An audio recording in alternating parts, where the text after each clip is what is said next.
Pembukaan Makassar Investment Forum dilakukan Wali Kota Makassar, Muhammad Ramdan Pumanto, bersama Ketua Apeksi, Bima Arya.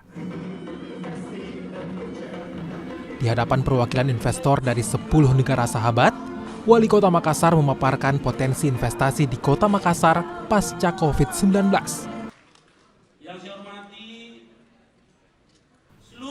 Muhammad Ramdan Pumanto juga melantik Dewan Investasi yang mengawal investasi di Kota Makassar. Tanggal 14 Juli 2023, Hotel Makassar berdasarkan Surat Keputusan Wali Kota Makassar nomor 1253 mempromosikan Makassar.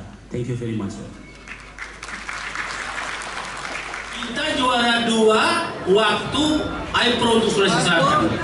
Artinya Jalparate itu siap untuk kita pre-bidding sebentar. Jadi kami akan melakukan pra-tender sebentar karena memang ada satu regulasi yang ditunggu, yaitu master plan pariwisata, ya. Dan alhamdulillah, insya Allah kayaknya sudah selesai, laporannya sudah selesai, sehingga kita akan pra-bidding. Memang menunggu satu perda untuk itu. Seluruh urusan mulai dari feasibility study, mulai dari AMDAL, mulai dari sertifikasi lokasi, itu sudah selesai. Dan insya Allah seperti tahun lalu, kita mengumumkan kita akan bidding waste to energy. Hari ini juga akan diumumkan siapa pemenang waste to energy.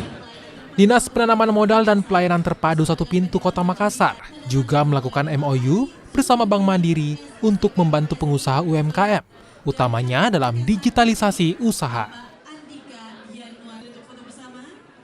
Mengenai UMKM, nanti binaan dari UMKM dari Kota Makassar melalui inkubator center, ya dari PTSP maupun dari Dinas Koperasi, nanti kami akan bekerja sama dengan Bank Mandiri terkait mengenai bidang digitalisasi.